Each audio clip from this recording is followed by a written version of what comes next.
আওয়ামী লীগ সরকারের আমলে পাতানো নির্বাচন শুধুমাত্র নিজেরা ছাড়া সে সময় দেশের বড় রাজনৈতিক দলগুলো অংশ নিতে পারেনি। প্রায় দেড় যুগ পরে নির্বাচনে অংশ নিতে ব্যস্ত সময় পার করছেন বিএনপি, জামায়াত সহ সে সময়ে নির্বাচনে অংশ নিতে না পারা দলগুলো। অন্তর্বর্তী সরকারের পক্ষ থেকে এখনো পর্যন্ত সুনির্দিষ্ট রোডম্যাপ না দিলেও এরই মধ্যে দেশ জুড়ে নির্বাচনের আমেজ বইতে শুরু করেছে। পাড়া মহল্লায়, গ্রামগঞ্জে চলছে ভোট নিয়ে নানা রকম আলোচনা। রাজনৈতিক দলগুলোর সম্ভাব্য প্রার্থীরা এরই মধ্যে নির্বাচনের মাঠে সরব। তারা নিজ নিজ আসনে জনসংযোগে ব্যস্ত সময় পার করছেন। অন্তর্বর্তী সরকারের কাছে যে রাজনৈতিক দলগুলো দ্রুত নির্বাচন চাচ্ছেন, তারা যেমন আগামী নির্বাচনের জন্য প্রস্তুতি নিচ্ছেন, ঠিক তেমনি যারা আগে সংস্কার ও পরে নির্বাচনের জন্য চাপ দিয়েছিলেন সরকারকে, তারাও সামনে নির্বাচনের জন্য প্রস্তুতি নিচ্ছেন। বিভিন্ন আসনে নিজেদের জনপ্রিয়তার কাজও সেরে রাখছেন। এদিকে আগামী ডিসেম্বরে নির্বাচন হবে কিনা সে বিষয়ে নিশ্চিত না করলেও ডিসেম্বরে নির্বাচনকে মাথায় রেখে প্রস্তুতি গ্রহণ করছে নির্বাচন কমিশন। সব মশার বিরুদ্ধে সুরক্ষা দিতে এলো বসুন্ধরা এক্সট্রিম অ্যারোসল, মশার বিরুদ্ধে এক্সট্রিম সুরক্ষা।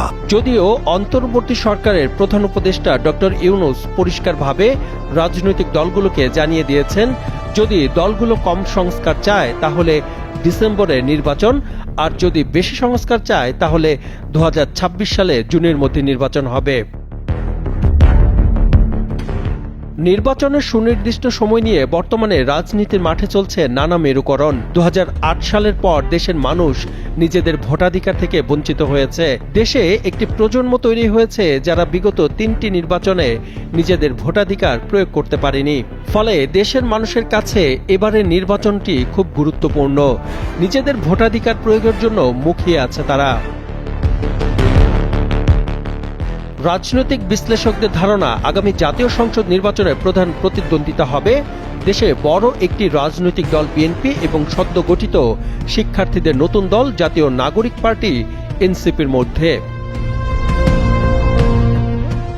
রাজনৈতিক বিশ্লেষকরা ধারণা করছেন এবার নির্বাচনে এ দুটি রাজনৈতিক দলের মুখোমুখি শক্ত লড়াই হবে।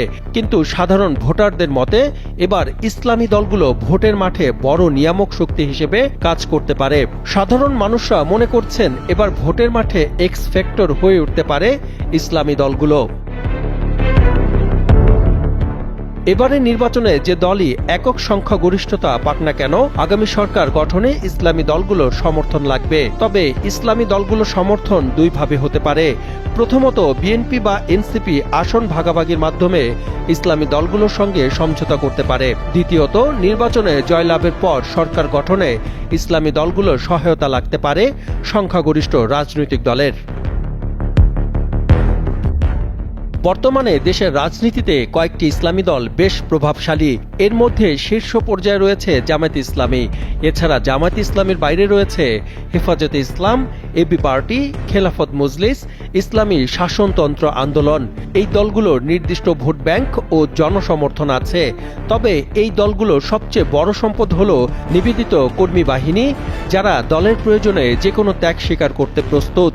তাই আগামী নির্বাচনে এই দলগুলো পরবর্তী সরকার গঠনে একটি গুরুত্বপূর্ণ ভূমিকা রাখতে পারে বলে মনে করছেন অনেকেই।